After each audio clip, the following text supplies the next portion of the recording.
What could happen if we lived and led like the kingdom mattered, more than our turf? And now, this. Kingdom Over Turf podcast. Lived in here, and all our guys did it. I remember Ray being in here, Scott Roberts, Mark Roberts, some of those guys. They did a great job, but, you know. Well, it's completely different, too, when you put, and now, I mean, it's fine. Like, in here right now, there's a little bit of echo, but like Sunday mornings, you put 200 bodies in here. Yeah, it really absorbs all that. Cushions it, yeah. That helps tremendously.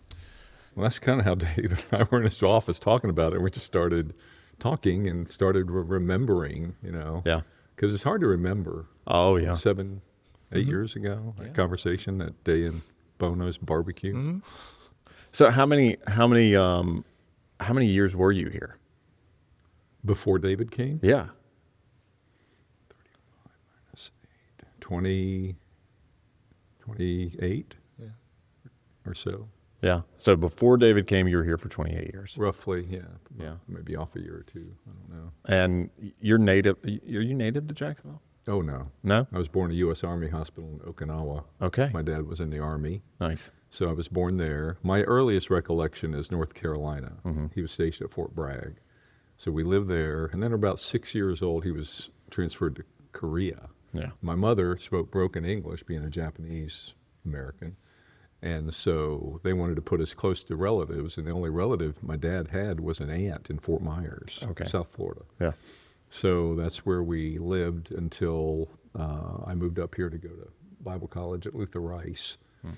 And Florida mainly is all I've known. But yeah, not Jacksonville. Yeah. Okay. So you came to Jacksonville, and was it Callahan first, or was it Jacksonville? I was in, Callahan Hilliard. I was at River Road. Okay. Yeah, I came up. My pastor in Fort Myers was Elmer Cruz. Elmer's dad, Art, pastored River Road. Okay. Way back then. Yeah.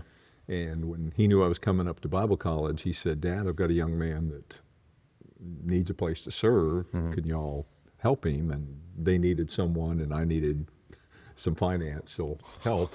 So we got together. That's how I got up here. Yeah. But I was there. And from there, I went to Grey Gables, right down the street. Yeah. And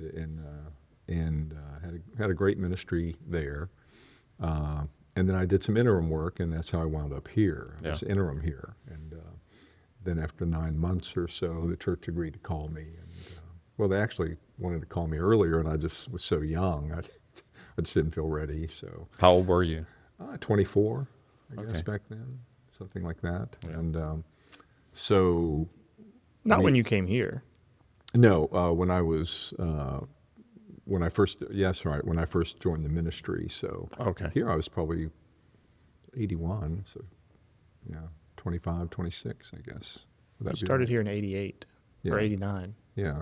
So you were like 32. Oh, okay. David knows my life better. Yeah, I can't remember all. I can't remember how old I am now. Yeah. It gets difficult. So it's unfortunate, but so then we've been here ever since. Yeah. So, yeah. Had the church had a series of pastors before? What was sort of the history of the church? And you think in terms of tenures and the early history of the church vitality? the early history of the church was really great. Charlie Emery, which I did not know him, but he had a really good long ministry here. Brother Leo Sherrill pastored a number of churches in this area, and he had a really good ministry here. Then they had a run of 2 or 3 not so great ministries. Matter of fact, one of them right before I came, and that's the reason I was needed. They pretty much had split at that point, and that's what I knew was those recent experiences. So I was a little hesitant, and the director of missions back then, Brother Hamrick, wanted me to come here, and I said, "I'll be honest, sound like they're killing preachers at that church." And he said, "Well, that's not always been the history. No, they had a good long run of pastors just recently." So I said, "Oh, well, okay." So, but when I got here, there was people that really wanted to have a church and loving, sweet. I don't know who left, but they must have been part of the issues because people that were here were great. Yeah. So was it they have a church split, and then some people left, and who were left were the ones that actually wanted to make positive progress forward? That's what I like I said, I didn't really know the folks that left, but the ones that were here, they were great. They really wanted to have a church, very humble. very evangelistic, loving. They treated us great. So no, and that's it's hard to grow a church if there's disharmony and arguing and fighting, and so we really never had that in 30-some years. So Wow. been very blessed, and David's going to have a sweet ministry here. Yeah. He already has, but yeah, they're just good folks. You've been feeling the effects of all of the pre-work that's been done. Oh, yeah. And Dave used to say, you don't stay 30 plus years at a church if it's full of stinkers. And that's true. Like, most guys would be pulling the parachute, like, get me out of here. So, yeah, I say all the time, like, I'm standing on his shoulders or riding his coattails of the situation I'm stepping into is completely different from what he was stepping into of versus 2 or 3 short-term guys that, and I don't know their situations and all that stuff, so I'm not saying anything about them, but things were not great when you stepped in. Right. Overall, they were great people, it's good stuff, but there was also a lot of hurt. I don't have any of that. Things are very stable. Things are very peaceful. That's one of the great things about tenure of having a pastor for a really long time is those seasons that come and go, and then people ride it out. And so the fact that I've already been here almost 8 years when the average tenure of a SBC pastor is less than that. Yeah, So- significantly. So I'm already on the other side of that as well. And then, whereas you're from South Florida, I'm actually from this area. I didn't grow up at this church, but I grew up 5 minutes from here, graduated from First Coast. So there is just a real element of that when people see you as a local, good or bad, you just get some automatic relational capital out of that. My wife, Tiffany, her grandparents have gone here for years and years and years. So even when we were in Memphis and Tiffany got diagnosed with cancer, like the whole church was praying for us long before we were ever a candidate to be on staff. So by the time we got on the radar, it was like, oh, yeah, David and Tiffany, we already know who they are. So that too has made it easy. Yeah. Now, were you going to seminary whenever she was diagnosed? I just graduated. Wow. So I'd been graduated about 2 months when she got diagnosed. Welcome to ministry. Yep. I mean, that's tough. Mm-hmm. I assume everything is going well. Yeah. She gets scans multiple times a year, and praise God, everything's looking good. Yeah, that's good. That's good. So, as you kind of looked at the landscape of ministry as a whole, and what you were doing here, what were some of the challenges that you were facing early on? I mean, it was a sweet time, but at the same time, I don't think the sanctuary was here whenever you got here. Right. And from what I understand, building a building is a big deal, and not everybody is excited about that idea at times. Right. Well, the church really was, the people that were here when I came were strong. It had good deacons. And the thing that David, I think, is going to enjoy is our deacons here have just always been friends in addition to deacons. Yeah.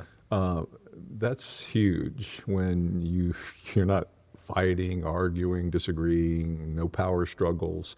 When they look after you, take care of you, want to work with you. So we've always been very blessed to have great deacons. And so when I came, it was more, I had no idea I was going to be here 9 months as the interim. I thought, well, I'll be here a couple months, I'll get a pastor. And so my goal was just to love the people, be there for them, preach the word, because I'd never pastored. It's the only church I've ever pastored. So Yeah. I didn't have a lot of material. I didn't have any old sermons, so everything was new. And so I was very busy just preparing. So the church was very kind. They allowed me time. My study was at home. My office was here at the church. So I would study every morning and come over to the church in the afternoons, or whenever they need me, I could just walk. I lived right there, so I could walk across the parking lot. Yeah. Tell them I'll be there in 5 minutes, and so I could walk over and talk to anybody that needed me. But they allowed me time to prepare, and because again, I was young and didn't have a lot of things to fall back on. So when you're preaching, I had a Sunday school class, preaching morning, night, Wednesday night, it's a pretty full load. And, Extremely full load. So I didn't have a full-time staff member back then. So the church was very patient with me and allowed me time to prepare. And and so I just wanted to love on the people, and as you know, like you say, mend anybody that was hurt, and God blessed that, and people started to come, and so we started to grow, especially after I came to be their pastor, and so it was really a smooth transition because I'd been here 9 months. It wasn't like, a lot of interims, don't have that much time Right. to get to know people. And so they got to know me a little bit. I got to know them, and it was a pretty easy. They made it easy. Our church is really wonderful, wonderful, and they always have been. Right. And so that made it pretty easy for me to, come. But the growth, we eventually knew we had to do something, so we started going to 2 services. And it was funny because we talked about what do we do now, because we're growing, people are starting to get crowded. And we went to 2 services, and both of them started growing. So again, it was like, well, what do we do? Do we go to a 3rd service? Well, like talking about big decisions. So, Yeah. so we talked about it almost every deacons meeting for, I don't know, over a year. One of my deacons finally goes, listen, let's either do something or quit talking about it. I said, you're right. That's great. Let's decide what we're going to do, and let's go. Yeah. Let's see what the church wants to do. And so the church voted to build, and we had a tough time getting a loan because we weren't a mega church with big donors. We just had regular hardworking people. And so we finally got the Baptist Credit Union to actually help Okay. us. And that's how we got in the building. So, Wow. yeah. And how big was the other building? Seating capacity wise? Yeah, seating capacity wise. 200, 250, if that, 200, No. 50, 150.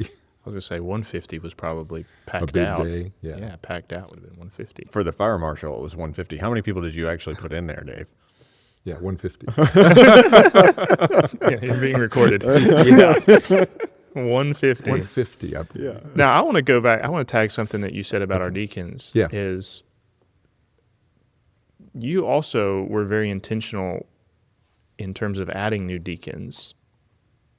One of the things you always emphasized to me and with us is finding guys who we're not just looking for the guy who has a successful business, and we're not just looking for the guy who is well known in the church, but that sense of fit and personality Right. was always a big deal. And I think regardless of, and you had good deacons when you got here, but looking at who you added over the years, there was a lot of prayer and intentionality of, we didn't just luck into who we've got. Right. There was effort put into that of thinking like, okay, how does this guy going to work with this guy, and these personalities, and so there's definitely, it didn't just happen. You know, Yeah.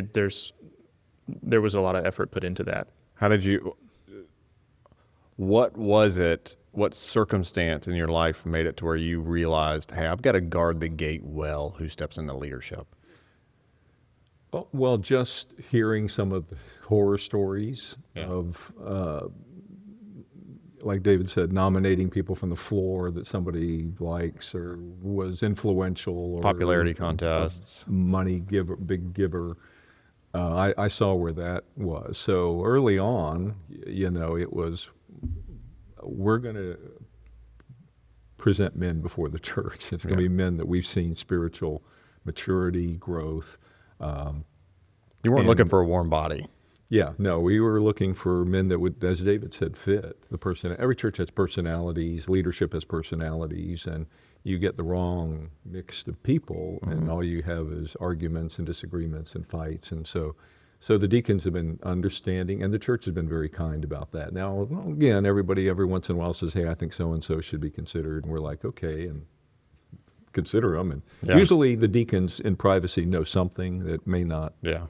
about that person that's very private, but maybe don't feel it's the right time, or that person, that sort of thing. So we've gotten really good men. As a result, though, we don't have too many.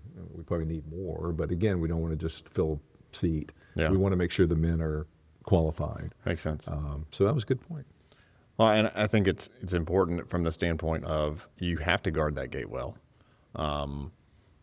There are people that function at their best, and then there are people that there at times they function at their worst.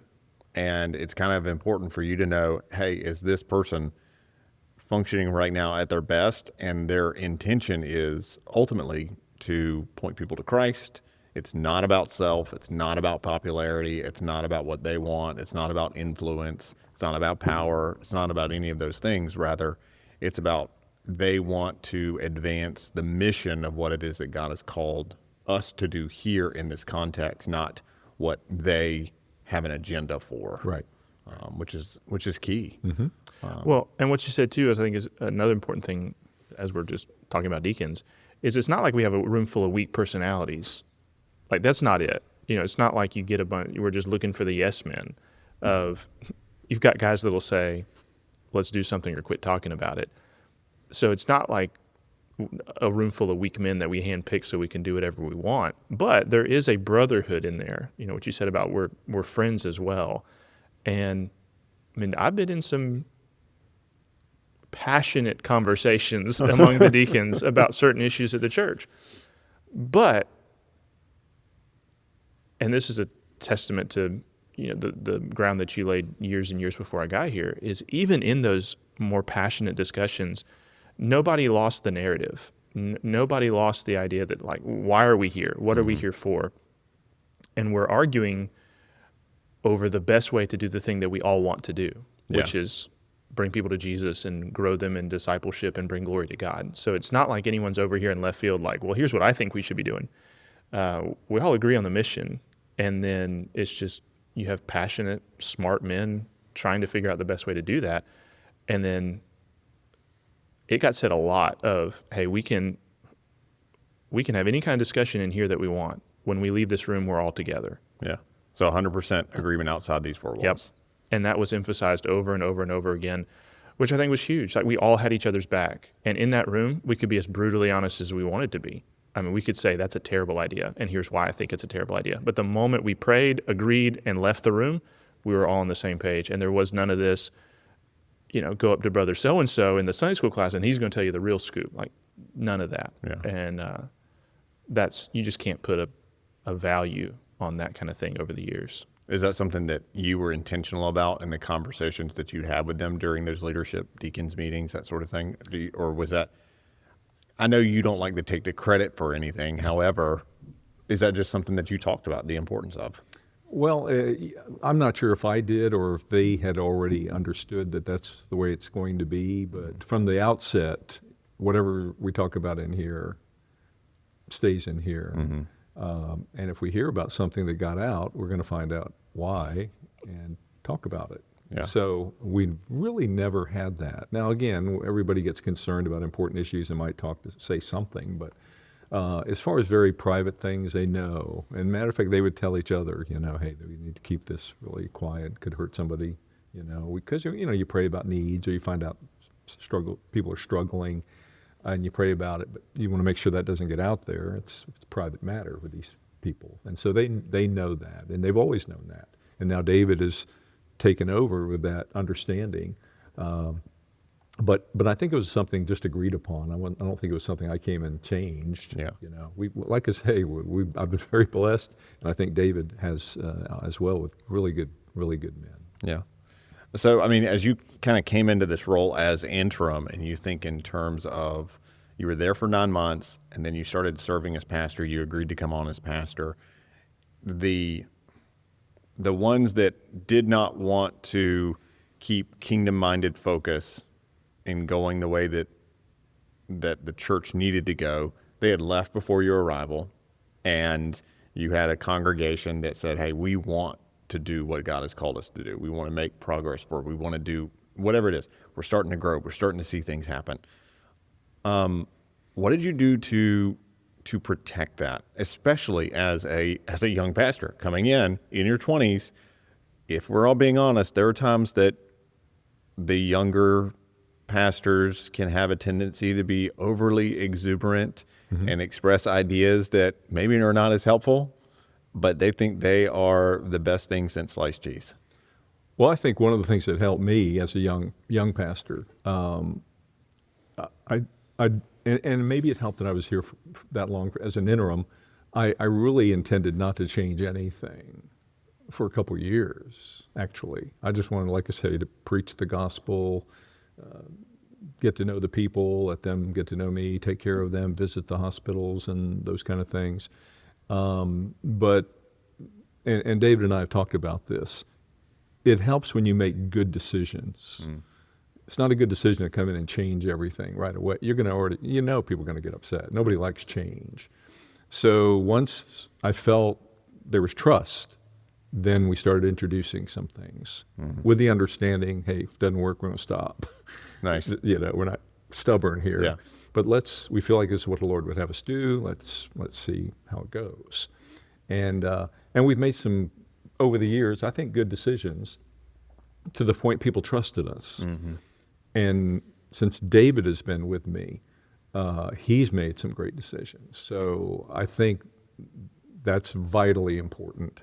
And so the church just trusts you when you don't try to hurt them. They know that everything we're doing is trying to help them and mostly the cause of Christ. And so when they know that's your goal and that's your heart, they're willing to let you make a mistake, or Right. oversee some things without really getting angry at you, Yeah. So I think that was really important, taking the time, gaining their trust, and then making Christ-honoring, Christ-led decisions that really ultimately did benefit the church. So let me ask you this. What's one of the craziest things that you piloted? Because I love the idea, caring well for the people, you show them you love them, but then everybody has to have at least one idea that's like, you know what, guys, let's pilot this. It may not work. And that it either failed or it went well. Can you think of one? I wish you would have given me a heads up because honestly, I'm trying to think. You've got nothing Now, but David good ideas. might be able to tell you. You've got nothing but good ideas, but David, David's going to go, have some hey, doozies. you might think that was a good idea, my but ideas were great. this was my opinion. Well, and the other thing, and David, like I said, I think he's a little different than I am. I'm real slow to change myself. That's why again, the deacon was like, okay, let's quit let's talking do it about or yes, do something. Yes. I think David's got a little more, let's do something here. We feel like we need to do this.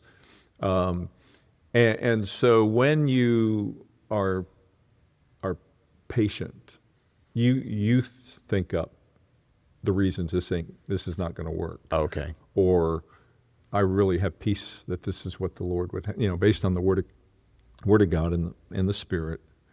I really feel like this is what we should do. And then there's wisdom in many counselors, and so with great deacons, you put it out there before it ever gets out here. Yeah.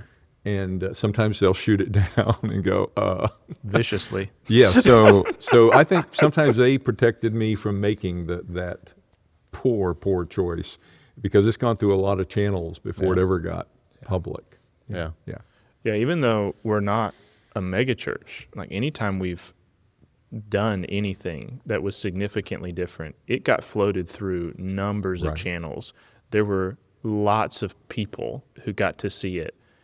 And one of Dave's favorite expressions that I learned really early on, like within the first couple months of being here, was you need to preclude objections.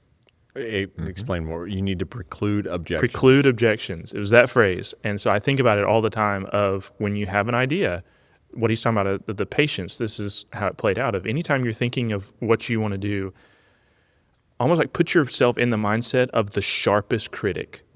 Like who is the person, and now like, this is not a dig at anybody, but like we know who those people are. Like what is so-and-so going to say about this? Yeah.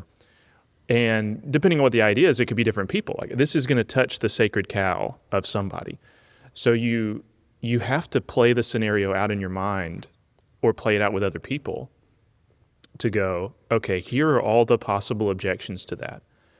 And so many times when we present an idea to the church, we already go like the FAQs on a website. Like we're already going, here are the 4 things that most of you or some of you are probably thinking why this won't work. And here's the answer to all of them. And you watch the expressions on people's faces. It tells people that you care about them. Like, hey, we took enough time to sit back and think about this and think about how this would affect you. Here's why we still think this is a good idea. And then, like you said, there's very few things we can do that you can't take back. like barring, taking a bulldozer to the building. Right. Most strategies and programs and plans, if they don't work, we just come together and go, okay, that didn't work. We'll do something different. So precluding objections. I just hear his voice in my head all the time going, you got to preclude objections. You got to preclude objections. So anytime I have a new idea, that is one thing I learned from him is when I got here, being 27, 28, like I'd have an idea and be like, let's do it tomorrow. This is the right thing to do. Let's do it tomorrow. And if people don't see it, that's on them.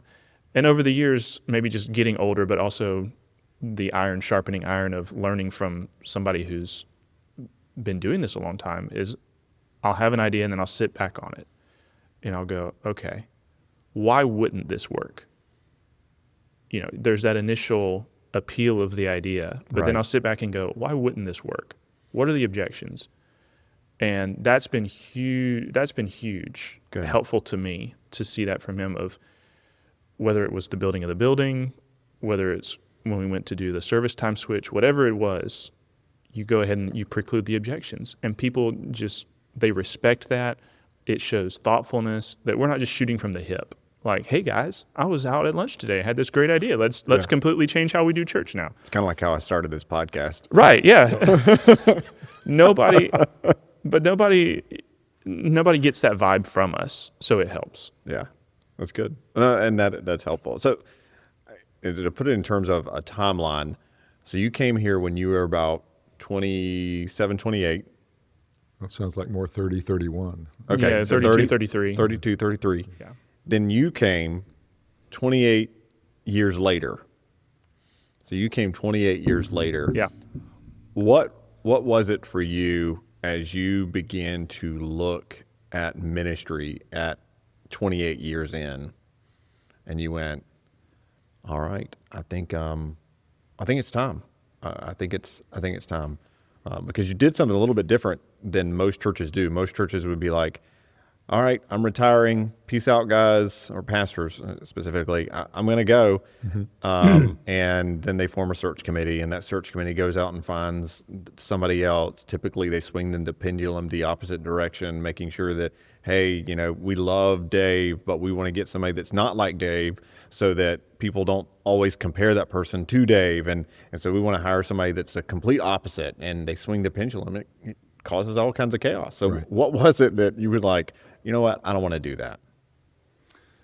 Well, and again, David and I talk about these things often. The bottom line is God has to do it. Mm-hmm. He has to move. Our need back then was mainly a youth pastor. We had lost our youth person. We had some volunteers they're doing a great job, but they wanted a person as well. My goal being that I was approaching retirement, was, it'd be ideal if we could bring in a young man, work with our youth, with the potential of preaching and eventually possibly pastoring. So that it wasn't just one of youth guys going to, do fun and games and go on trips and run 100 young people. Our goal was to minister to the young people and the families of young people that we had, but with the understanding that possibly it could develop into more. So that was my desire. That was my intention. Well, it's hard to find that person because you don't know them, that sort of thing. Right. But here's where the sovereignty of God came into play, of course, through all of it. But I went to a young man. I respected Andy Jackson. Mm-hmm. Andy is at North Jacksonville Baptist Church doing great work there. I've known him since I was at Great Gables Baptist Church as the associate there. He was in the youth department. Yeah. He grew up to be an outstanding young man and was called to be at North Jacks. And I'd met with him and I said, I need a youth guy. Do you know anybody? Well, at the time, David had just started seminary. Mm-hmm. And so he goes, I have a great guy, but he's not going to want to do anything. He wants to get his education. I understand. So that was that. Years later, I guess 2 or 3 years later or so, called Andy again. Hey, I have the need again. Do you know anybody? And he goes, well, can't really think of anybody. So I said, okay. Well, I don't remember the time frames, but he called me back and said, hey, have you filled that position? I went, no. And he goes, I got a guy that I want you to meet. I went, okay. So David and I had lunch, and right away I liked David and started sharing with him a little bit about what I was praying about, hoping for. And he really wasn't a youth guy. He'd been in great youth departments, but he really had never worked, been a youth pastor.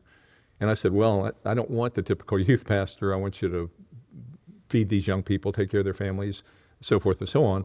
And eventually, and I told him, I said, David, I can't make any promises. I said, but eventually, if it's God's will, maybe you could become the next pastor. But I said, the church is going to make that decision. Yeah. I can't.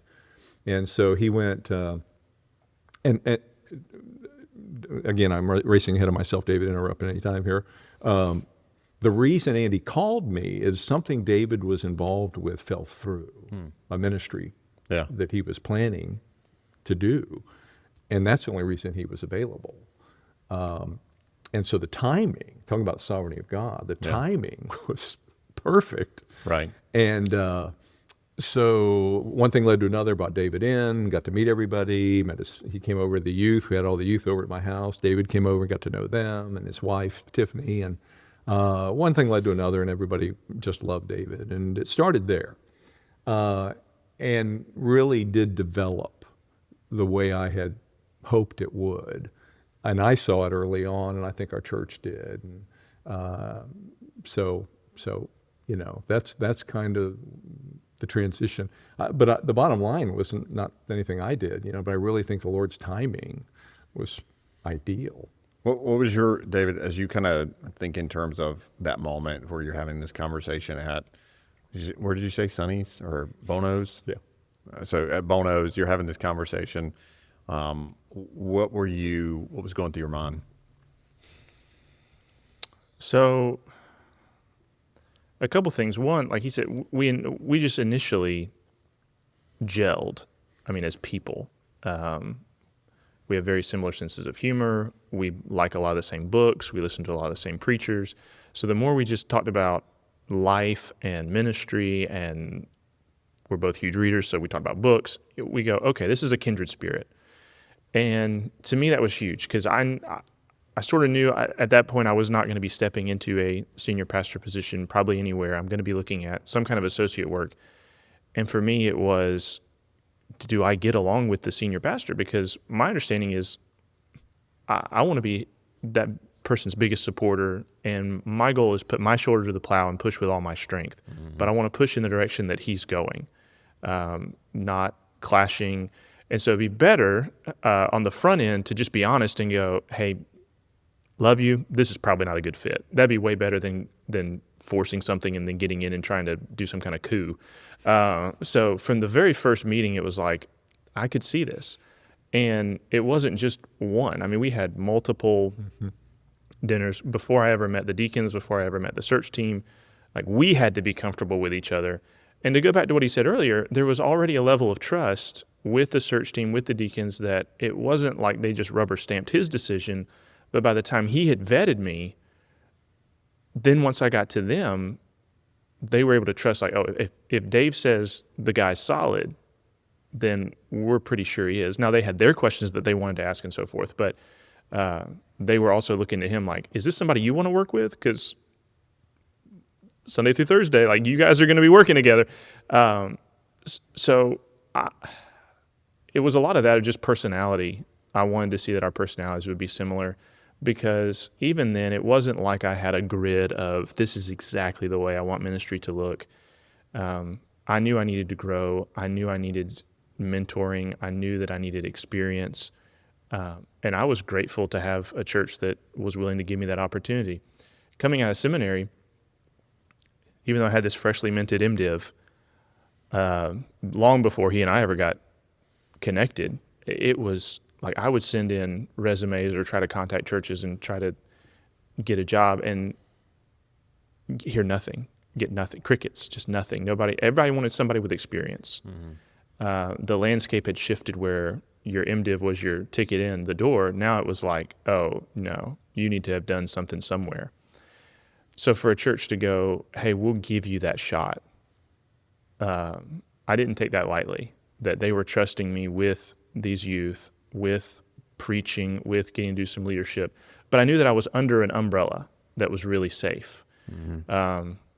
If the church had looked like it looked like when you came here, I don't know, God might have had to be a lot more bold and underlined to make me come. But I had none of that fear. I didn't think I didn't think that I was walking into a powder keg of a church. And so when Tiffany and I talked about it, it was like, this is probably ideal for us in terms of safety. Like, I can probably make some mistakes, and it's not going to be the end of my life, end of my ministry. He'll probably keep me from making some mistakes. And there were things early on that I would throw out ideas, and in a very kind way, he'd be like, well, let's love where your heart's at, David, but let's think about that a minute. And he would shoot me down in love. But was there any ideas in particular that either one of y'all remember that did not come to fruition? Oh, that first year I had a ton. I mean, I came in guns blazing. But it goes back to just taking time and being careful. Those are the kind of things. It wasn't like, well, you can't do that. It's like, well, let's think about that. Yeah. Or that sort of thing. Yeah, you didn't actually. I mean, to be honest, you didn't actually tell me no a lot. But a lot of it was. That's a good idea, but you're skipping like 5 steps. He had a different reaction. No. But it wasn't like no, but it was more like, here are the 5 steps you're jumping over before you do that. Oh, okay. Like, I just wanted to get to finished product, just implement the thing. Yeah. And Dave would be like, well, what are you going to do about this? And what are you going to do about this? And what about these people? Again, precluding objections. And I'm going, I never even thought about that. And so that's what was really helpful for me to learn. You say helpful now. How was it frustrating at the time? Would you go home and be like, I just have this great idea and I know it'll work? Maybe a hair, but also, and not to make it all about that, but the previous ministry thing that he mentioned, that had been a huge humbling experience for me. Like to be totally transparent, I probably had a way overinflated sense of what I knew and what I didn't know coming out of seminary, as most seminarians do. Like, we're the guys who've read the books and we have all the answers. Oh, yeah, and if these crusty church people would just listen to us, we'd fix everything. I get to open up to God's word and I'm going to read it to people and they're going to say, thus saith the Lord, and immediately we're going to go out and change the world. That's how it works. And all my ideas are golden. And right. So I was already coming into the situation. The person I was at the end of 2017 was very different than the person I was at the end of 2016. So you had essentially been humbled. Yeah, crushed would probably be a better word. Okay. So ground up in the millwork of providence. So there was like a moment of like, oh, I just want to do this. But then I would sit back and it wouldn't take but a minute or two for me to go, he's right. Yeah. He's right. I'm going to make a lot of people angry. Whereas if I just take the time, because the other thing I'm getting to watch Brother Dave is, so by the time I get here, he's been here almost 30 years. And it's that old adage of everybody overestimates what they can do in 1 year and underestimates what they can do in 5. Mm-hmm. So here I am, the guy who's been here 6 months. I'm like, I want to get everything done now. But then I'm looking at like, well, look at all the things he's been able to do in 28 years. Yeah. None of them were rushed, but they all got done. And the way they got done was better for the church and better for the people, better for the mission. Because the church came along in the journey. Mm-hmm. I mean, they joined in on the work. There was a sense of urgency. Yeah. Mm-hmm. So once I learned that, like, I still have a little bit of that, I want my foot on the gas. Like, that's just sort of how I'm wired. Yeah. But we played off of each other well, because the other thing is we were always honest with each other. Like, we would meet twice a week, and in that room, we would say, I mean, tactfully and respectfully, it wasn't like we were sitting there dogging each other, but like, I could be honest and say, I really want this to happen. I'm frustrated that it's not happening. And Dave was always very kind to listen to me and recalibrate me. Like, mm-hmm. Dave, it's probably going to get done. You just got to take all the steps to get there. And again, that trust in God's sovereignty of like, God's got a plan and he's working his plan. Get out of his way. Get in the right lane. I'm trying to think if there was any particular idea that you just flat out said, no, we're not going to do that. Yeah, I just can't think of anything. I know there are things that, David would throw out there, which that's how you See what sticks. Yeah, Yeah. absolutely. And right away, it'd either be, as soon as you do that, that little gesture, then it's like, okay, let's put it on the back burner and let's bring it back. And David was very good about that. He didn't throw something out there and forget it. I'll never hear it again. It would come back again because we met every week and Right. talked. So he usually say something like, have you given more thought to that sort of thing? Yeah. And, I either did or I forgot all about it. So, Well, and you would sometimes say, like, I don't think that would work here. Like, the way you would let me down was often very helpful. It wasn't to say, David, that's a bad idea, or David, why are you so stupid? I regret hiring you. It was more like, I don't think that would work here, and here's why. You gave him Which was big a picture. It was easier to hear. So when you say, like, were you frustrated? It's like, maybe a little bit, but the way he would let me down was very easy, because it would be like, hey, that's not a bad idea. I don't think it would work here for this reason. And again, I'm looking at, like, he's been at this church 30 years. He knows what will and won't work here. He knows what's going to sell and what won't. So being able to just sit back and go, okay, it's not a bad idea. So I don't feel bad. I don't feel like an idiot. I don't go home and beat myself up. But he's just saying, that probably won't work here. And I can live with that. That's easier to live with than you have bad ideas. Right. How long into David's tenure did you realize, I think I feel pretty confident that this is going to be the guy. He's going to step in whenever I step out. A week, 2 weeks? yeah. Just a week or 2 weeks. That was it. After lunch at Bono's. After lunch, yeah. No,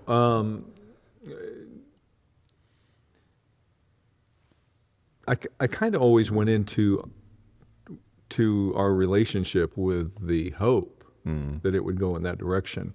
And of course, being a youth pastor, when you've never been one, was an adjustment for him. Right. And so he had to find out where he was comfortable doing that. And I tried never to say, well, you can't go there, you can't do this, or you can't do that. Hopefully I've never told him, like I say, when he really feels led to do something, I've never just told him he could not do it. Because he has really good ideas. David's amazing. It's so gifted. And so what really happened was I realized what a good preacher David was. He would preach occasionally. Man, the times he preached were like, hard to believe he's this young. Yeah. Because I'm taking notes, and every time he preaches, he can see me down, or I'm taking notes, and I'm learning from him. He's brilliant. And so that became the understanding of our church, was the same opinion. They felt that as well. Oh, it's amazing. This young man, he's preaches like he's preached all this many, many years. So that was the main thing. If you're hoping someone can be your next pastor and he can't preach, Right. Well, right away you go, okay, that's not going to work. Right. I think the turning point, and one of them was COVID. Really? Yeah, because David would preach occasionally. It was like every 6 weeks. Yeah. I think was the I schedule was I was trying on. to schedule him, just to give him more and more experience. But the more he preached, the more our people loved it. So when COVID hit, I was preaching with a camera, empty building. And early on, I said, David, we don't have a congregation. Why don't we take turns? We don't even know their reaction. There's nobody out there. So let me preach 1 week, and you preach 1 week. And he goes, that'd be great. So it's a great experience for him. And he did great. So I would preach 1 week, he would preach 1 week, obviously, for months, until we were finally allowed to come back publicly. And I just told David, I said, hey, I haven't heard a complaint of you. He goes, no. I went, let's keep going. And they'll either tell me or you, we don't like it. Right. People are sweet, but they're not like Right, yeah, puppets. exactly. They'll tell you their opinion. So I told them, hey, folks, we've been doing this, as you know, if you've been watching, and we just feel comfortable doing this. And David's such a good speaker. We're going to try that. So it did. I preached 1 week, and we did it till the end. I was the next 5 years. Yeah. So that made that transition as far as can he preach. That again, there goes that objection. So really, everybody really loved. 2 years in, Yeah. it was like Yeah. this is becoming more and more clear. It's not so much to you. You saw something early on, but it became more obvious to the congregation. Hey, there's something here. Right. and recognizing Well, that. and again, if there was a complaint, it would have came to me. Our people probably wouldn't have gone to David. They might have, but normally they would go, I have an issue with this or that. Yeah. And we talk about that. And I'll be honest, with David, never heard no discouraging words, no complaints, no criticisms. Everybody loved David. And we're different enough where there was a variety. Yeah. It wasn't like he preached the way I did or I tried to emulate things he was doing. So that was great. Yeah. And that, I think, settled with our people. This young man is going to be a great pastor somewhere. And so probably a couple years ago, I met with David and the deacons and said, we need to go ahead and make this official. So you say a couple of years ago, 2023 or 2022? Do you remember that meeting you and I had? I think the vote happened 2023, so it would have been either late 2022, early 2023. Okay. So the met with David, and I met with the deacons first and said, listen, David is brilliant. He's gifted. We all agree, right? And they all did. I said, well, he's going to go somewhere. Somebody's going to scoop him up to be their pastor. I said, we better do something. I said, now I don't have a date, but I know the time is getting near for me to step aside. I said, are we all in agreement? David should be our next pastor. And of course, they all agreed. I said, well, then we need to let the church know, and we need to let him know. He's probably thinking, is there a plan? Because he and I mentioned it at Bono's, but Yeah, that was it however hasn't many years ago. been agreed upon yet. Yeah. So a couple of years ago, that they were totally in agreement of that. Were you starting to feel it? Like, were you starting to feel like, here I am, I've been in this position for 3.5, almost 4 years now, starting to feel that bubble up in you that I'm getting to preach every other week. I want to do this every week. Was that something that started to come up in you? Yeah, and it wasn't like it's easy to look back and see how things folded out. Right. But the way it played out, again, with COVID and being able to preach more, Dave also would just share leadership with me. He didn't treat me like the youth guy over in the corner, like, hey, go drink Mountain Dew and play Nerf guns, and I'll take care of the real ministry. Like, he shared real ministry with me from day one. We would do hospital visits, funerals. I got to do all the regular pastoral stuff. And the more we went along, slowly he would give me more of these things. So I was getting able to lead deacons meetings, lead our church council meetings. Even as the youth guy? Even when I was still the associate, yeah. So, like, if he couldn't be at something, he would have me fill in and lead it. And so I had experience doing just about all the individual things. And I'm probably messing up the timeline because like I said, it didn't play out regimented. But yeah, I was getting to this point where 4.5 years, 5 years in, some of those early first year jitters of, I don't know how to make decisions, I don't know how to do a budget, all these things that you just don't know because you don't know. Well, by then I knew them and I had learned a lot. And so at that point I'm thinking, I'm ready to do this. Like, I want to do this. This is what I feel like I'm called to do. I mean, ever since God called me into ministry at 17, 18 years old, I wanted to preach. I wanted to pastor. Knew that there was a lot of things to go through to get there, but that was always what I felt like was God's call in my life, was to pastor and to preach. And trying to balance that of being super grateful, like, how many pastors give up half their Sundays to their associate? Yeah. Not many.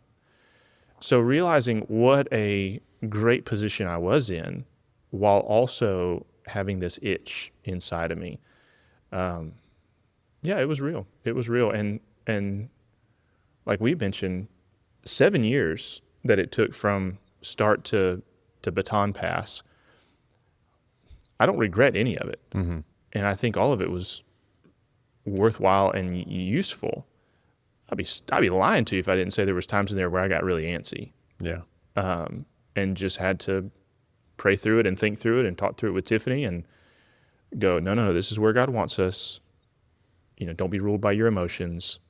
And just keep coming back to that sense of calling. Like, this is where God wants us to be. Until he tells us he wants us somewhere else, this is where he wants us. And I never felt like God was telling me to go somewhere else. That's good. So 3 years ago, you guys said, you talk to the deacons, you go and tell him. How does that conversation then come before the congregation at that point? I'm trying to recall if it was gradual or Yeah, I feel like it was. just I kind feel of like by the time you said the it, seed. yeah, I feel like by the time you said it on a Sunday morning, everybody went, duh. Yeah. It really was how it felt. Yeah, it was. I think our people knew. There'd been so many offline conversations. Okay. Like, it wasn't just the assumption, but it was something that everybody's talking about. Yeah, So I think, hallway conversation, Yeah. stuff along those lines. yeah. Well, in meetings of leadership, it was kind of like, this is what we're doing. So the deacons told their wives, and Probably. Yeah. Well, and again, not in a bad way. Right. no, David is so exceptional. No one would have ever argued that point. And so, it was a pretty natural thing. I don't know if we went to other small groups and started talking just, informally. Yeah. But we let the people know we're going to have a business meeting, for this purpose. And our point was, folks, David. Right. It's not like he just showed up. Yeah. He's been serving here. He's been preaching. He's been ministering. He cares for you.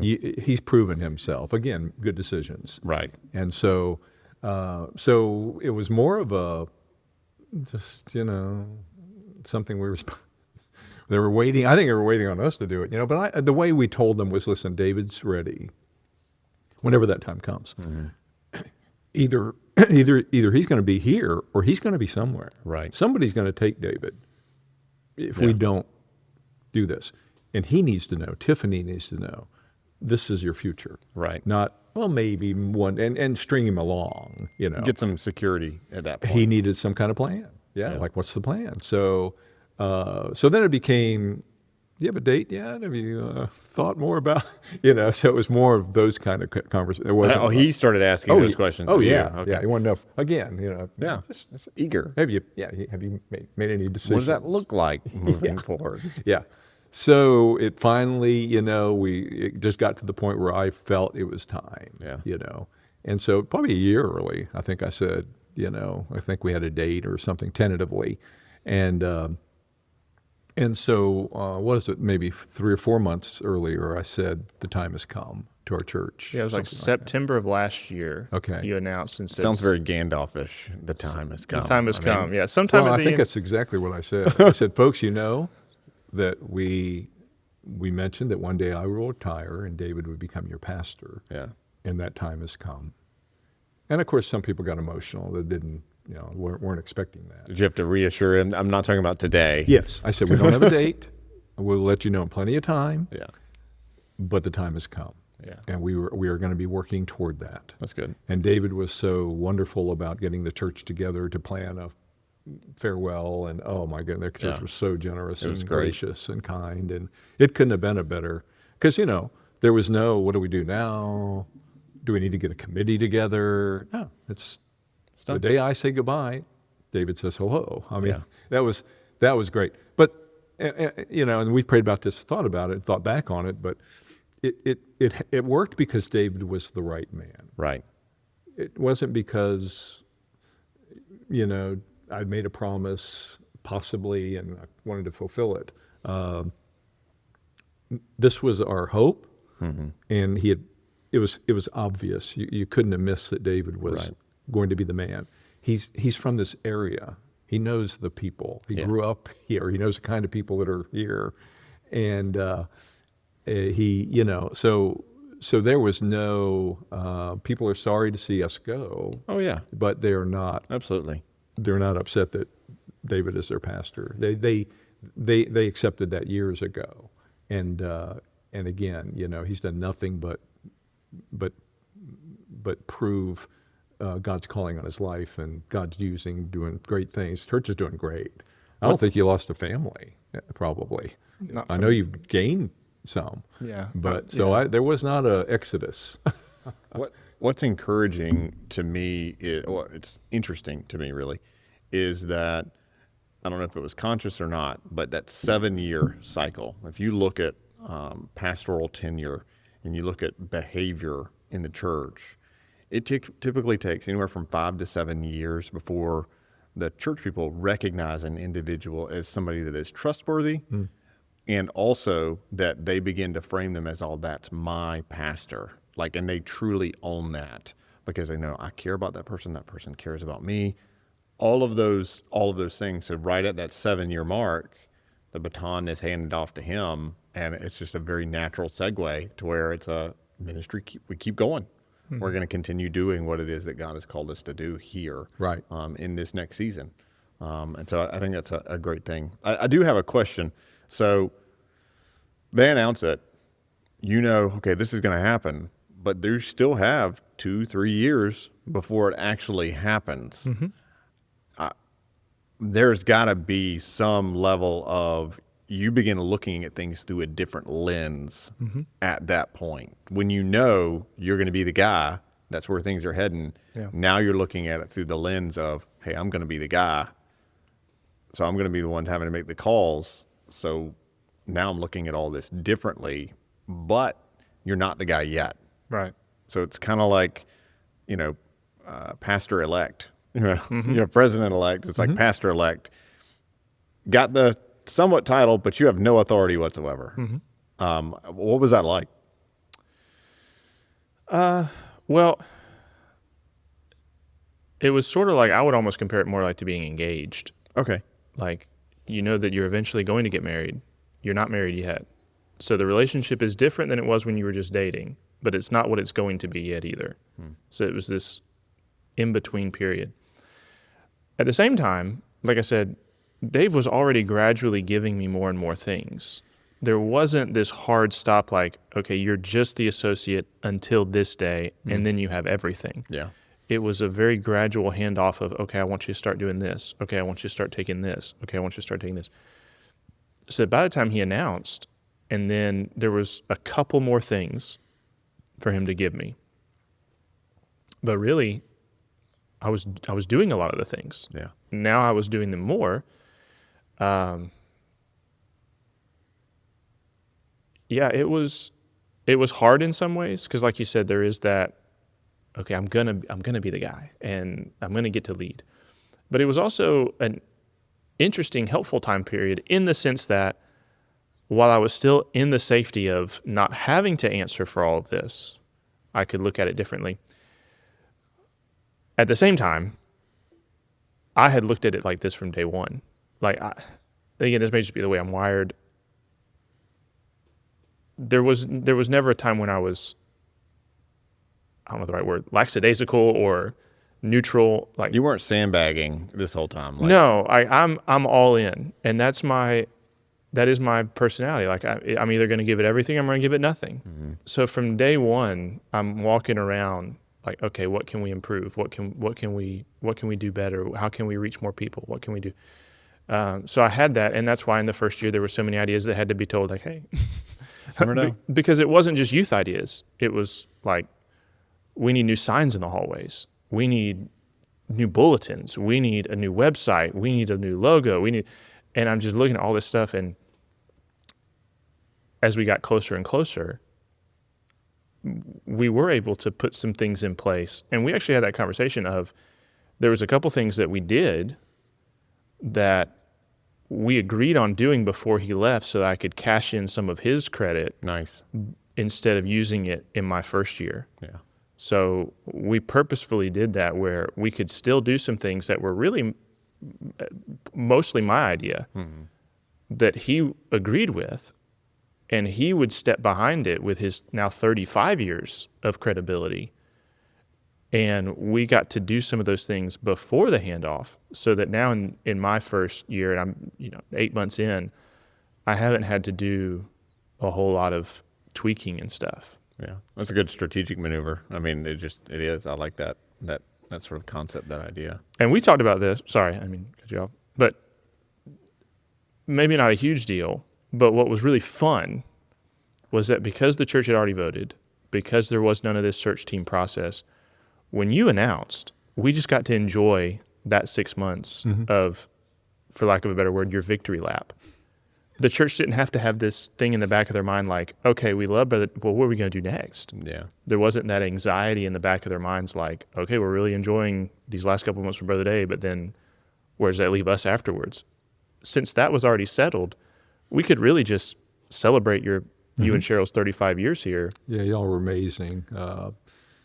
Again, it could not have been a better transition for us, for David, for the church, because he's the right man. Again, I can't emphasize that enough. If anybody is thinking about doing something like this, if you have the wrong guy, it's just going to be stressful and conflict and regret. But ours was just amazing. And David and Tiffany and Walt are just a perfect fit. And we love them very much. One of the things that may have been why it took a little longer than anticipated was we had some big issues. I don't want to go into detail, but in every church you have big decisions you have to make. Oh yeah, absolutely. It could be people might get hurt, and certainly any decision that's where there's disagreement on things. And I didn't want to leave David until some of those things were kind of dealt with. Right. I didn't want him to start his ministry and have some issues, And so God worked some things out.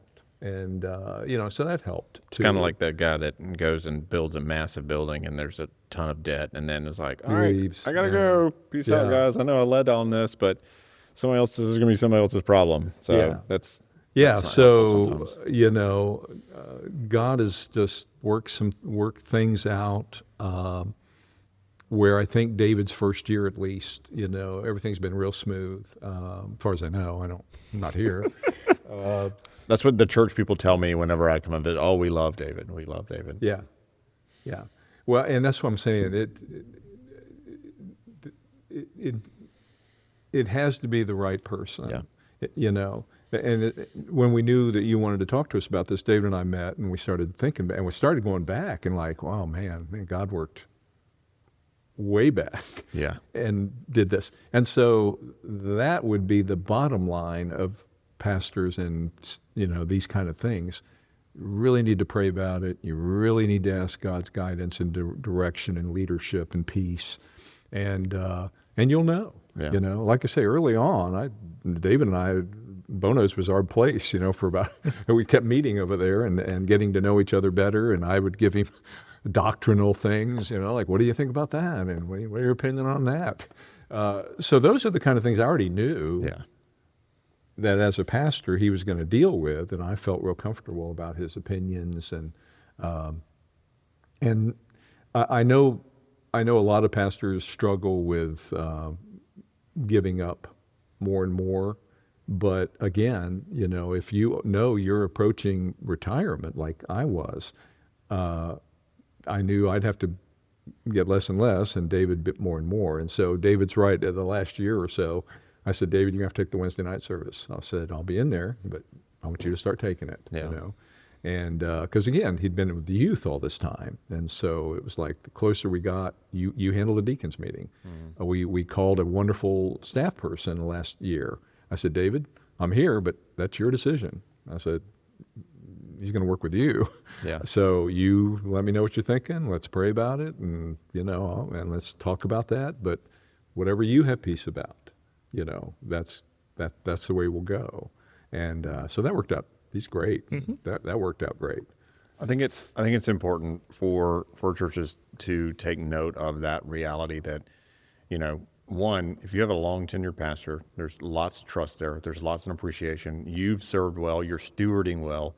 it would only make sense that you want to steward a transition well, because it can break a church. Absolutely. Yes. And it can absolutely mess up a congregation because of this desire to say, well, we gotta find, and there's urgency, and there's fear, and there's concern, and there's stress, and there's all of these factors, and then there's opinions, and instead of it being hey, we know where God is leading, we have an understanding of what He's calling us to accomplish, and so we want to make sure that the person that steps into this role is going in this direction as well, because while the pastor is quote unquote leader, he is shepherd, and he's supposed to be shepherding the sheep. And a congregation is the bride of Christ, and she's going in a particular trajectory because God is drawing her forward wherever that is. And so to have another shepherd come in and all of a sudden say, oh yeah, I know y'all have been walking this way for 35 years, but now we're going to walk a completely different direction. It is a recipe for a nightmare to happen. So I'm encouraged how things are approached, and I appreciate how you just let the rope out slowly, so that gave him opportunity to lead, gave him opportunity to try things. I think it's a healthy dynamic that's existed in that vein. So anything else that, as you kind of think about things, or what's the next season look like, or anything else that you'd like to add?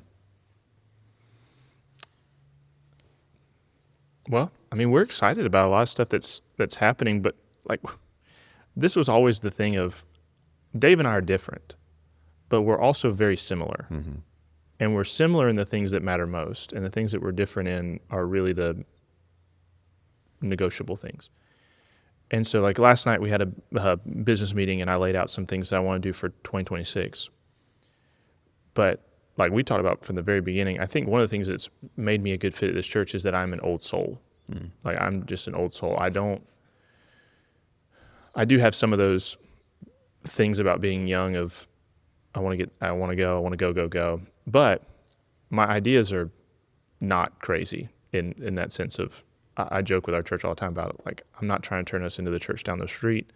One thing we've said for years is we just want to be the best version of Dunn Street Baptist Church that we can be. We want to be the church that God's called us to be. We're not trying to do church out of a box. We're not trying to copy the church down the road. Who's God put us here to be? And so even like last night, the two things I talked about for 2026, this might not excite anybody, but having a really meaningful membership process and a streamlined discipleship process for our church. And everybody was really excited. The mood in the room was really, really happy and excited. Neither of those things are 180-degree stuff from anything we've been doing. It's more of the same, but hopefully just tightening the stream.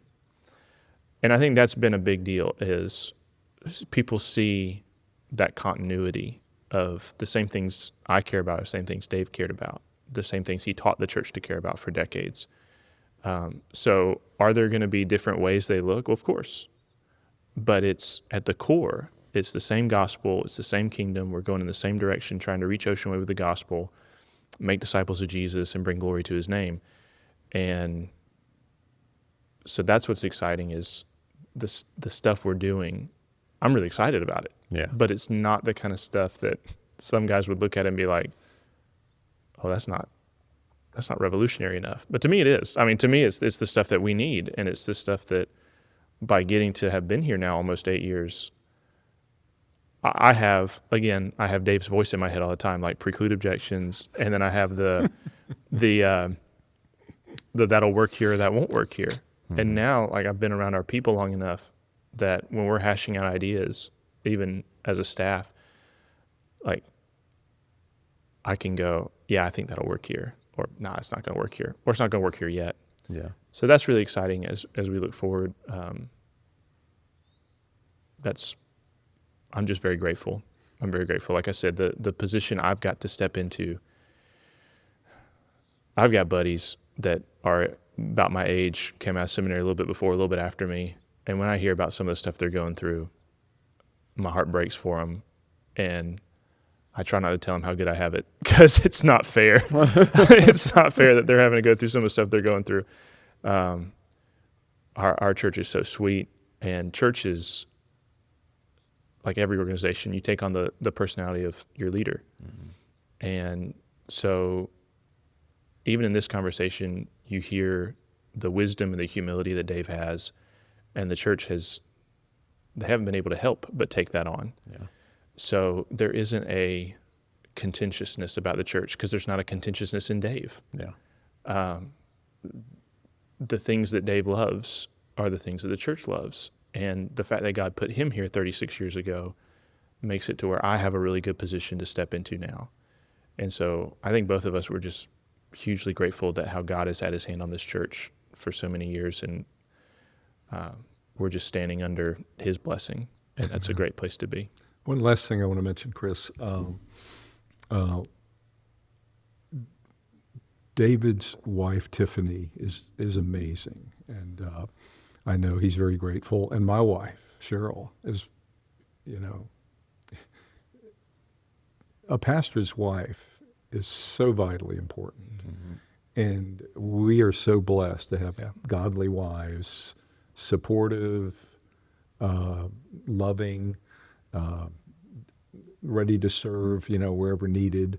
And so I think that's been a really important aspect. Our people look at David and Tiffany and see a loving family, loves, Walt, their son is amazing. And that is healthy, And one last thing is funny, I think. David and I, by nature, are both a little introverted. Now, I know we're doing this podcast and we have to speak publicly, but not privately. Yeah. We're both pretty timid, honestly. So the fact that God has a sense of humor, putting us in positions where we have to be in public and talk and all that, I've always found that interesting, how God uses different type of personalities. But the bottom line, and I finish with this, is I hope our church, up till now and certainly in days ahead, know that we love and care for them. I've always loved our people, our deacons, our senior adults, our young people. I've just always loved the church, and I love David and Tiffany, and David has that. Both of us in our discussions over the years, things that were potentially hurtful, just so difficult. Mm-hmm. But some decisions, not everybody's going to agree with. Right. And I want people to know that, and I think David, has exemplified that we don't want to hurt anybody. We love you, but we have to do what God's leading us to do. Mm-hmm. And sometimes that's not maybe a popular thing. But thank God David is strong enough to say, well, I know everybody's not going to maybe like this decision, but this is what I feel. Yeah, I feel we should be doing. And he's made enough good choices over the years where the people will allow him to do that. He's got that credit built up. It takes time. It does. But he's earned that. Yeah. And I know God's going to continue to use him in a great way. And walking by faith should never be comfortable. If it is comfortable, there's a problem. That's right. So, well, good. Well, if y'all haven't done anything else, then that's it. Thanks so much.